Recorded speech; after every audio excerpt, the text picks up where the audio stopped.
নমস্কার বন্ধুরা, homemade cooking এর নতুন একটি এপিসোডে আপনাদের সকলকে স্বাগত জানাই। পিঠে পুলির এই মরশুমে আমার আজকের রেসিপি দুধ পুলি পিঠা। কি করলে পিঠে দুধে ফোটালে ভেঙে যাবে না আর ঠান্ডা হলে শক্ত হয়ে যাবে না, সেটাও আজ শেয়ার করব আপনাদের সাথে এই রেসিপির মাধ্যমে। তাই ভিডিওটি স্কিপ না করে সম্পূর্ণ দেখার অনুরোধ রইল। তাহলে চলুন শুরু করা যাক। দুধ পুলি বানানোর জন্য সবার প্রথমে পিঠের ভেতরের পুরটাকে রেডি করে নেব। তার জন্য এখানে আমি নিয়ে নিয়েছি 2 কাপ পরিমাণে কোরানো নারকেল, আর দিয়ে দিচ্ছি হাফ কাপ পরিমাণে নলেন গুড়।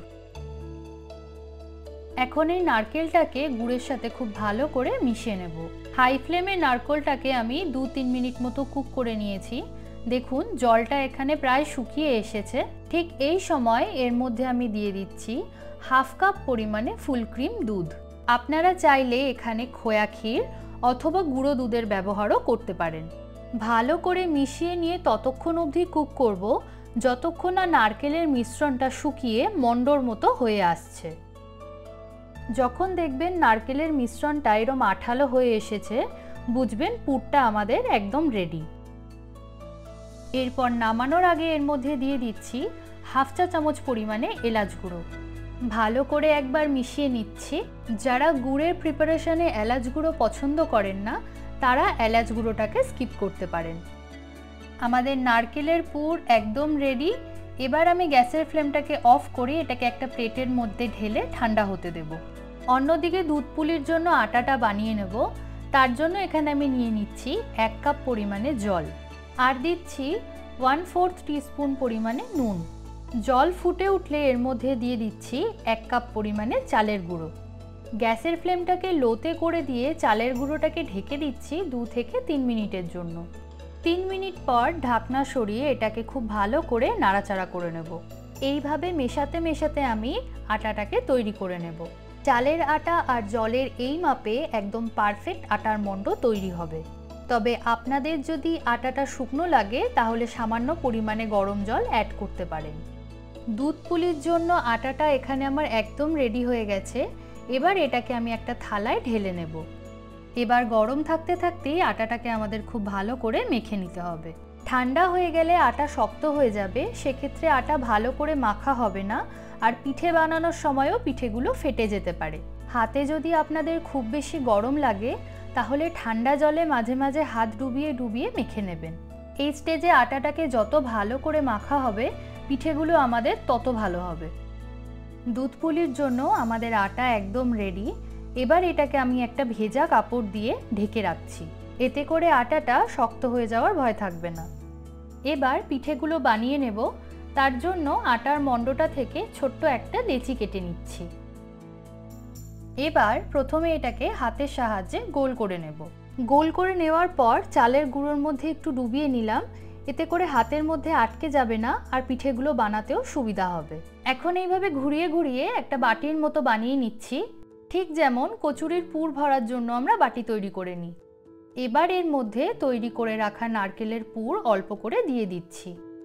খুব বেশি পুর ভরবেন না, তাতে করে পিঠের মুখ ভালো করে বন্ধ হবে না আর পিঠেটাও ফেটে যেতে পারে। পুর দেওয়ার পর মুখটাকে এবার আমি এইভাবে চেপে চেপে বন্ধ করে দিচ্ছি। এবার পিঠের কিনারাতে এইভাবে ভাঁজ করে দিচ্ছি, এতে একটা সুন্দর ডিজাইন তৈরি হবে। দেখুন একটা পিঠে তৈরি হয়ে গেল। এইভাবে আমি বাকি পিঠেগুলো বানিয়ে নিয়েছি। যতক্ষণে দুধ পুলির দুধটা রেডি করব, একটা ভেজা কাপড় দিয়ে পিঠেগুলোকে ঢেকে রাখছি। এতে করে পিঠেগুলো নরম থাকবে। কড়াইতে এখানে 1 লিটার পরিমাণে ফুল ক্রিম দুধ নিয়ে নিয়েছি। গ্যাসের ফ্লেমটাকে হাইতে রেখে দুধটা একবার ফুটে ওঠা অবধি অপেক্ষা করব। দুধ ফুটে গেলে গ্যাসের ফ্লেমটাকে লো টু মিডিয়ামে রেখে দুধটাকে একটু ঘন হতে দেব।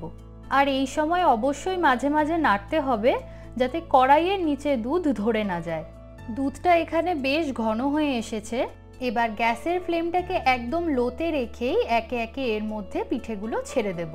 ফুটন্ত দুধের মধ্যে কখনোই পিঠে ছাড়বেন না, এতে করে পিঠেগুলো ভেঙে যেতে পারে। খুবই হালকা হাতে পিঠেগুলোকে একবার নাড়াচাড়া করে দিচ্ছি। গ্যাসের ফ্লেমটাকে মিডিয়ামে করে মিনিট 15-র জন্য পিঠেগুলোকে দুধের মধ্যে সেদ্ধ হতে দেব। মিনিট 15 পর গ্যাসের ফ্লেমটাকে লোতে করে দিয়ে এর মধ্যে আমি দিয়ে দিচ্ছি হাফ কাপ পরিমাণে নলেন গুড়। হালকা হাতে গুড়টাকে খুব ভালো করে দুধের সাথে মিশিয়ে নেব। গুড়টা ভালো করে মেশানো হয়ে গেলে এরপর গ্যাসের ফ্লেমটাকে মিডিয়ামে করে আবারও পিঠেগুলোকে সেদ্ধ হতে দেব মিনিট 5 সময়ের জন্য। পিঠেগুলো যখনই এরকম দুধের মধ্যে ভেসে উঠবে তখনই বুঝতে হবে পিঠেগুলো আমাদের একদম পারফেক্টলি কুক হয়ে গেছে। সবশেষে এর মধ্যে দিয়ে দিচ্ছি হাফ টিস্পুন পরিমাণে এলাচ গুঁড়ো। একবার ভালো করে হালকা হাতে মিশিয়ে নেব। গ্যাসের ফ্লেমটাকে অফ করে সম্পূর্ণভাবে ঠান্ডা হয়ে যাওয়ার পর আমি এটাকে সার্ভ করব। আমাদের নরম তুলতুলে দুধ পুলি একদম রেডি। আমার আজকের রেসিপি আপনাদের কেমন লাগলো কমেন্ট বক্সে কমেন্ট করে অবশ্যই জানাবেন। রেসিপিটি ভালো লেগে থাকলে ভিডিওটিতে একটি লাইক করে সকলের সাথে শেয়ার করবেন। আর আমার চ্যানেলে যদি নতুন বন্ধু হয়ে থাকেন তাহলে চ্যানেলটিকে সাবস্ক্রাইব করে নেওয়ার অনুরোধ রইল। সবাই ভালো থাকবেন, সুস্থ থাকবেন। দেখা হচ্ছে নতুন একটি এপিসোডে।